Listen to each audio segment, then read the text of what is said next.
Let's talk about a nice paper which was asking this question. Does genetic screening of embryos for unexplained recurrent pregnancy loss lower the chance of miscarriage and having a healthy baby?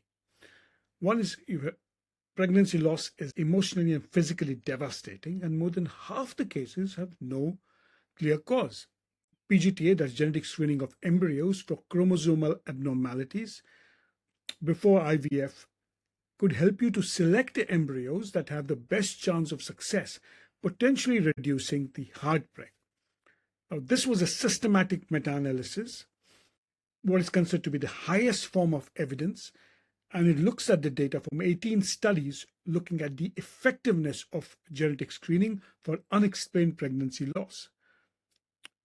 It also looks at whether women who have unexplained pregnancy loss have more chromosomally abnormal embryos, and if genetic screening can truly change the outcomes. And this was done in fertility sterility in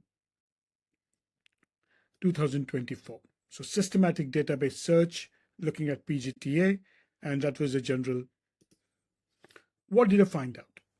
Increased live birth 2.17 times with genetic screening, reduced miscarriage rates.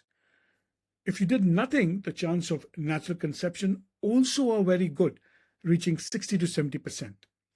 So the main discoveries on the surface looks brilliant. It says that genetic screening increases live birth rate per embryo transfer and per patient, and also reduces miscarriage rates significantly. The chance of having a live birth rate also in nature, if you did not do genetic screening, is decent. But a risk of pregnancy loss increases as you have more miscarriages. Importantly, women who have recurrent miscarriages unexplained produce the same number of genetically abnormal embryos as control groups. So how does PGTA then help? Does PGTA improve the chance of pregnancy per se? No, it helps you to select that give you a better chance of pregnancy. Though the risk of having abnormal embryos across the board remains the same. And so if you produce a good number of genetically abnormal embryos, then you're shortening the time to pregnancy. On the other hand, if you do not have any genetically normal embryos, then you're really not wasting time by replacing embryos that either miscarry or give you a poorer chance of pregnancy. So who may benefit? So genetic screening of embryos with unexplained pregnancy loss, if you're older, if you have more aneuploidic miscarriages, where it's after miscarriage, and you're already undergoing IVF. At present, not routinely recommended. What are the limitations?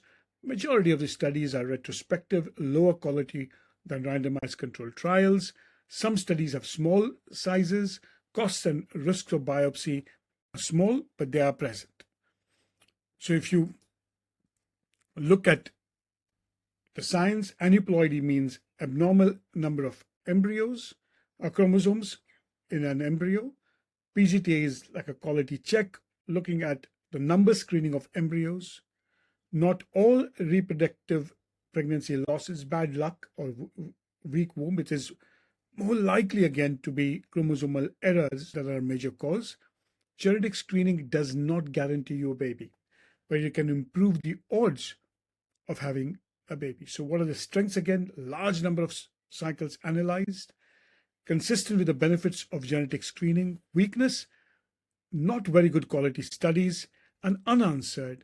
Does PGTU improve cumulative birth rates over multiple cycles? What is the cost effectiveness and who benefits most? The success rates are consistent over multiple studies, but the overall evidence is low to moderate quality due to the study design.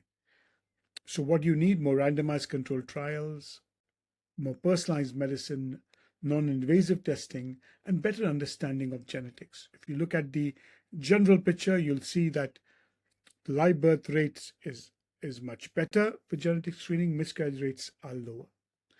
So again, if you're nearing 40, if you're good ovarian reserve, then screening embryos then makes more sense if you're having recurrent miscarriage.